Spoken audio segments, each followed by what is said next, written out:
I stared at my daughter across the Thanksgiving table, watching her pull her sleeve down for the third time in 10 minutes. Emma was 7 years old and usually loved showing off the sparkly bracelet I'd given her for her birthday. But today, she kept that arm hidden. "Emma, honey, aren't you hot in that sweater?" my mother asked, reaching for the mashed potatoes. Before I could answer for her, my nephew Tyler, who was 14, laughed from across the table. "She's probably just being dramatic, Grandma. Kids these days are so sensitive." Everyone chuckled. My brother Michael and his wife Jennifer exchanged one of those parent looks that said teenagers, right? But something in Jennifer's expression made my stomach tighten. She looked nervous, her fingers gripping her wine glass a little too hard. "I'm okay, Grandma," Emma said quietly, her voice so small I almost missed it. That's when Tyler smirked and added, "Yeah, she's fine. I just taught her to be more careful around the grill, that's all. Aunt Lisa babies her too much anyway." The table erupted in light laughter. My father nodded approvingly at Tyler. "That's right, son. Kids need to learn responsibility. Lisa, you do coddle Emma quite a bit." I felt my face flush, but before I could respond, Emma spoke. "He didn't teach me to be careful." Her voice was barely above a whisper, but in that moment, it cut through every other sound in the room. He held my arm over the fire and said I deserved it for being a tattletale, and Aunt Jennifer watched him do it. The room fell completely silent. Jennifer's wine glass slipped from her hand, shattering against her plate with a sound like a gunshot. Red wine spread across the white tablecloth like blood. My brother started to say something, but I was already moving, already pulling Emma's sleeve up despite her protests. The burn marks on her inner forearm were unmistakable. 3 circular burns, perfectly spaced, like someone had held a lit match to her skin. Multiple times. Deliberately. My hands started shaking. "Who did this to you?" Emma's eyes filled with tears. "Tyler did it yesterday when we were all outside." I told Aunt Jennifer that Tyler took my tablet without asking, and later, when everyone went inside, he said I needed to learn not to snitch. He held my arm over the campfire grill. Aunt Jennifer came outside and saw, but she just told me to stop crying and said if I told anyone, they'd say I was lying because I'm always making up stories. I looked up at Jennifer. My sister-in-law had gone completely pale, her mouth opening and closing like a fish. Tyler had his phone out, trying to look bored, but I could see the panic in his eyes. "That's ridiculous," Michael said, his voice too loud. "Tyler wouldn't do that. Emma probably got too close to the fire on her own and doesn't want to admit it." "Michael, look at these burns." My voice came out deadly calm. "These are not accidental. These are deliberate. Someone held her arm in place." My mother reached for Emma, her face crumpling. "Oh, sweetheart, why didn't you tell us?" "I tried to tell Mommy last night, but Tyler said if I did, he'd do something worse. And Aunt Jennifer said nobody would believe me anyway, because Tyler's the good kid who never gets in trouble." That's when Jennifer made her biggest mistake. "She's exaggerating, Lisa. You know how Emma is. She's always been dramatic, always seeking attention. Tyler was just showing her how to be safe around fire." Something inside me snapped. I turned to my daughter. "Emma, go to your room upstairs right now. Take your iPad and lock the door. Do not come out until I come get you. Understand?" Emma nodded and ran. The moment I heard her footsteps on the stairs, I turned back to the table. "I'm calling the police. And Child Protective Services. Right now." "Lisa, don't be ridiculous," my father said, standing up. "This is a family matter. We can handle this ourselves. There's no need to involve outsiders." "A family matter?" I laughed, but there was no humor in it. "Dad, Tyler burned my daughter with fire, deliberately, multiple times. And Jennifer watched it happen and threatened Emma into silence. That's not a family matter. That's assault. That's child abuse." Michael slammed his hand on the table. "You're overreacting. Tyler is a good kid. He wouldn't hurt Emma intentionally, and even if he did, boys will be boys. You're going to ruin his future over some accident? Boys will be boys?" I grabbed my phone, my hands still shaking with rage. "He's 14 years old, Michael. Old enough to know that burning a 7-year-old child is wrong. And your wife threatened my daughter to keep her quiet." Jennifer finally found her voice. "I did no such thing. I simply told Emma that tattling on family members is wrong. Tyler has been under a lot of stress with school and football. Emma needed to learn that actions have consequences. You're right, I said, dialing 911. Actions do have consequences. Lisa, stop. My mother grabbed my arm. Please, think about what you're doing. This will tear the family apart. People will talk. Your father's real estate business could suffer. We've worked so hard to build our reputation in this community. I stared at her. My daughter was tortured by her cousin, and you're worried about the business? Don't be dramatic, my father said. Tortured is a strong word. It was probably an accident that got blown out of proportion. Tyler, tell your aunt it was an accident. Tyler shrugged, that same smirk still on his face. It was just a joke, Aunt Lisa. Emma's being a baby about it. That smirk. That entitled, arrogant smirk that said he knew he'd get away with it because he always got away with everything. The golden grandchild who could do no wrong while my daughter was dismissed as dramatic and attention-seeking. 911. What's your emergency? I didn't take my eyes off Tyler as I spoke. I need to report a child assault. My 7-year-old daughter was deliberately burned by my 14-year-old nephew, and my sister-in-law witnessed it and threatened my daughter to keep quiet. The table erupted. Michael shouted that I was crazy. Jennifer started crying, saying I was destroying Tyler's life. My father demanded I hang up the phone. My mother begged me to think of the family. I walked out of the room, still on the phone with the dispatcher, giving them the address of my parents' lake house. They said officers and a CPS investigator were on their way. When I hung up, I went upstairs to Emma's room. She was curled up on the bed, crying. I held her, stroking her hair, promising her that I would never let anyone hurt her again. Mommy, are Grandma and Grandpa mad at me? My heart shattered. Baby, no, this is not your fault. None of this is your fault. Grandma and Grandpa are wrong. Tyler was wrong. Aunt Jennifer was wrong. You did nothing wrong. But Tyler said, I'm a snitch. Emma, look at me. I waited until her tear-filled eyes met mine. Telling the truth when someone hurts you is not snitching. It's protecting yourself. And I will always, always believe you. Always. 20 minutes later, the police arrived. My family was still downstairs, and I heard Michael arguing with the officers. I brought Emma down, showed them her burns, and told them everything she'd told me. The lead officer, a woman named Detective Martinez, took photographs of Emma's arm. She asked Emma gentle questions, and my daughter, brave and strong, told her everything. About Tyler taking her tablet, about the campfire grill, about Aunt Jennifer telling her to keep quiet. Did anyone else see this happen? Detective Martinez asked. Emma shook her head, then paused. Wait. Uncle David was coming outside when it happened. He saw Tyler holding my arm, but he just went back inside. My other brother, David, had been at the lake house yesterday helping Michael with the dock. I'd thought he'd left before the incident, but apparently not. Detective Martinez called David in from the living room. He looked terrified, sweat beading on his forehead. Mr. Coleman, were you present yesterday when Tyler Coleman allegedly burned Emma's arm? David looked at Michael, then at my parents, then at the floor. I saw Tyler holding Emma's arm near the grill. She was crying. Jennifer was standing there. I thought it was just a family discipline thing. I didn't want to interfere. Family discipline, Detective Martinez repeated, her voice flat. You witnessed a teenager burning a child and thought it was discipline? I didn't know he was burning her. I just saw him holding her arm and her crying. I thought maybe she'd done something wrong and was being punished. I didn't see the actual burn marks.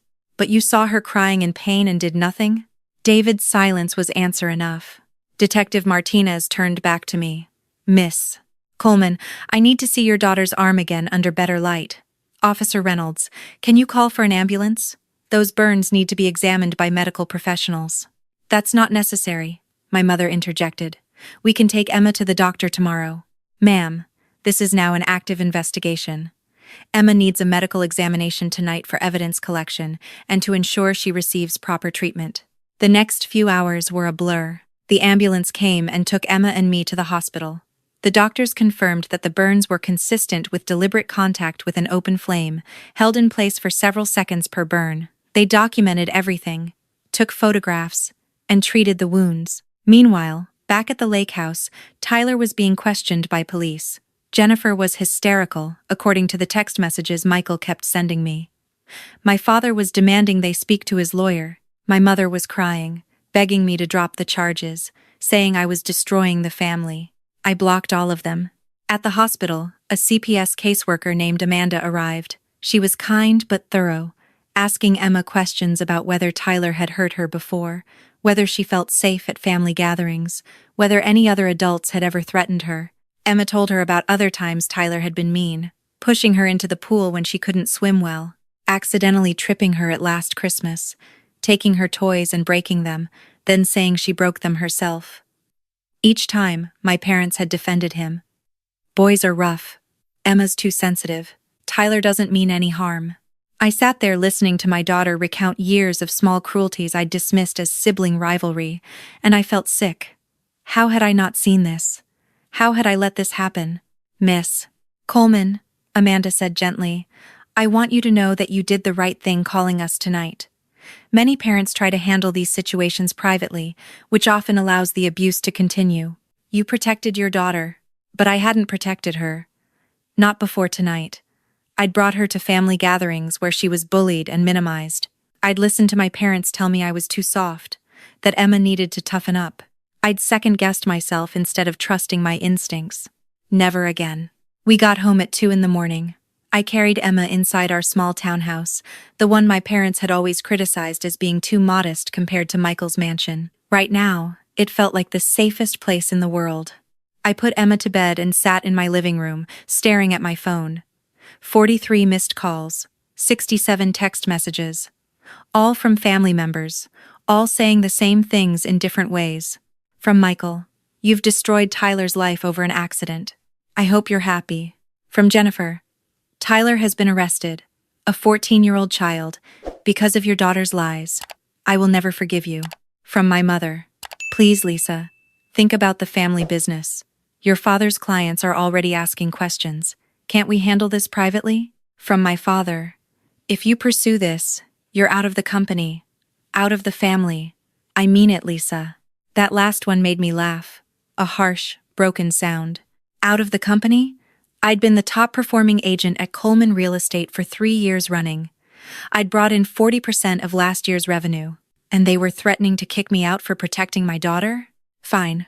The next morning, I called my lawyer, Rachel Chen. She'd been encouraging me for years to leave the family business and start my own agency. Now I was ready. Lisa, I'm so sorry about Emma, she said when I told her everything. But I have to say, professionally speaking, you have grounds for several lawsuits here. Against Tyler for assault, against Jennifer for witness tampering and child endangerment, against your brother David for failure to report child abuse, and frankly, against your parents for creating a hostile work environment if they retaliate against you professionally for protecting your child. I don't want to sue my family, Rachel. I just want my daughter safe and my life separate from theirs. I understand, but if they push back, if they try to damage your reputation or your career, we'll be ready. Now, let's talk about you starting your own real estate company. Over the next week, everything happened fast. Tyler was charged with assault on a minor. Jennifer was charged with child endangerment and witness tampering. The charges stuck because Emma's testimony was corroborated by the physical evidence, David's reluctant witness statement, and text messages the police found on Jennifer's phone where she'd coached Tyler on what to say if anyone asked about Emma's arm. My parents made good on their threat and fired me from Coleman Real Estate. They sent a company-wide email saying I was leaving for personal reasons and wished me well. They didn't mention that the personal reason was them choosing their grandson's reputation over their granddaughter's safety. But Rachel had anticipated this. Within 24 hours, we'd registered Emma's house realty, and I'd sent my own email to every client I'd ever worked with. Not trash-talking my family, just a professional announcement that I was starting my own agency and would love to continue serving their real estate needs. Within a week, 30 of my former clients had signed with me. Within a month, I'd poached 3 of Coleman Real Estate's best agents who were tired of my father's old-school management style. The community talk my mother had been so worried about? It happened, but not the way she'd expected. People weren't gossiping about Emma being a troubled child or Tyler being unfairly accused. They were horrified that Tyler had burned a 7-year-old and that my parents had tried to cover it up. Several of my parents' longtime clients quietly switched to my agency. One of them, Mrs. Patterson, told me, "I've known your parents for 20 years, Lisa. But anyone who would prioritize business reputation over a child's safety isn't someone I want to do business with." The legal case took months. Tyler's lawyer tried to argue it was an accident, that Emma had gotten too close to the fire and Tyler had grabbed her arm to pull her away, inadvertently burning her. But the medical evidence didn't support that. The burns were too deliberate, too evenly spaced. And there were those text messages from Jennifer. In the end, Tyler pleaded guilty to assault. Because he was a juvenile with no prior record, he got probation, mandatory counseling, and community service. But it was on his record. The golden child finally faced consequences. Jennifer pleaded no contest to child endangerment. She got a suspended sentence and probation, but the conviction meant she could never work in childcare or education, which ruined her plans to become a teacher. My parents never apologized, not once. They blamed me for everything. For calling the police, for not handling it privately, for ruining Tyler's chances at college football scholarships, for destroying the family. Michael sent me one final text. "I hope you're satisfied. You've destroyed my son's future." All because Emma couldn't take a joke. I blocked him and never responded. There was nothing to say to someone who thought burning a child was a joke. Emma thrived in therapy. Her therapist, Dr. Williams, was amazing at helping her process the trauma and understand that what happened wasn't her fault.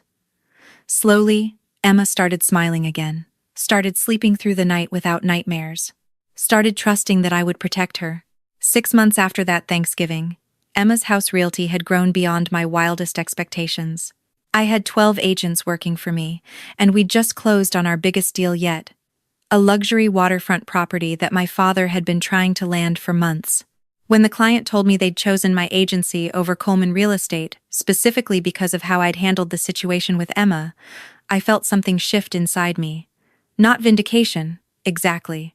More like validation. I'd made the right choice. Protecting my daughter was always going to be the right choice, no matter what it cost me. On Emma's 8th birthday, we had a small party at our townhouse.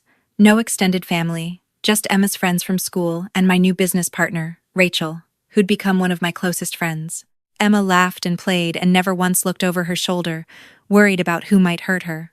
As I watched her blow out her candles, I thought about that Thanksgiving table, about Jennifer's wine glass shattering, about my parents' faces when I called 911, about Michael's threats and my father's ultimatums. I thought about the family I'd lost, and then I looked around at the people in my living room. Rachel, who'd stood by me through everything. My friend Stephanie, who'd been the first to sign her real estate business with my new agency. Emma's 2nd grade teacher, Miss Rodriguez, who'd helped Emma feel safe at school when everything else was chaos. The parents of Emma's friends, who'd heard our story and chosen to support us instead of judge us. This was my family now. Not blood relatives who demanded loyalty over justice. Not people who valued reputation over safety. But people who showed up. People who protected children. People who did the right thing even when it was hard. Emma caught me watching her and smiled, that gap-toothed grin that lit up my whole world. "Mommy, come help me open presents." I knelt beside her, and as she tore into her gifts with pure joy, I felt something I hadn't felt in months. Peace. My phone buzzed with a text from an unknown number. Against my better judgment, I checked it. It was from my mother. "Your father is in the hospital. Heart attack. If you have any love left for this family, you'll come." I stared at the message for a long moment. Part of me wanted to rush to the hospital. Part of me felt guilty for even hesitating. That was the conditioning of a lifetime. Family first. Always. No matter what. But then Emma laughed at something Rachel said, and I remembered. Family isn't blood. Family is who protects you, who believes you, who chooses you. I deleted the message and put my phone away. "Mommy, look what Stephanie got me." I turned back to my daughter, to my real family, and I smiled. Some bridges are meant to burn. A year later, Emma's House Realty had become the fastest-growing real estate agency in the county. We'd just opened our 2nd office and were planning a 3rd. I'd been featured in the local business journal with the headline, "Single Mother Builds Empire After Breaking Free from Family Business." The article mentioned the incident only briefly, focusing instead on my business acumen and growth strategy. But everyone who read it knew the real story. They knew what I'd sacrificed. And overwhelmingly, they supported it. I got messages from other parents who'd faced similar situations, mothers and fathers who'd been pressured to keep family secrets, to protect the family reputation, to value blood over safety. They thanked me for showing them that it was possible to choose differently, that it was okay to protect your child even if it meant losing everyone else. Emma was thriving. She was in 3rd grade now, reading above her level, making friends easily, playing soccer on weekends. She saw Dr. Williams once a month for maintenance therapy, but the nightmares had stopped. The anxiety had faded. She was just a happy, healthy kid. She asked about her grandparents sometimes, about Uncle Michael and Tyler. I was honest with her, in age-appropriate ways. They made choices that hurt you. And I made a choice to keep you safe. Sometimes that means we don't see certain people anymore. But what if they say sorry? If they genuinely apologize and show real change, we can talk about it. But apologies are more than just words, baby. They're changed actions. And so far, they haven't shown me they've changed. Emma nodded, seeming to understand. Then she went back to her homework, unbothered. She didn't carry the weight of that broken family the way I sometimes still did. For her, this was just how things were now. Safe, stable, protected. That's when I knew I'd truly won. Not because my business was successful or because I'd proven my parents wrong, but because my daughter was happy, because she felt safe, because she knew, bone deep, that I would always choose her. On the anniversary of that Thanksgiving, I took Emma to the beach, just the 2 of us. We built sandcastles and collected shells and ate ice cream for dinner because why not? As the sun set over the ocean, Emma leaned against me. "Mommy, I'm glad it's just us sometimes." "Me too, baby. Me too." I thought about Jennifer's wine glass shattering on that white tablecloth, about the moment everything changed, about how one choice, to believe my daughter, to protect her, to act immediately, had altered the entire trajectory of our lives.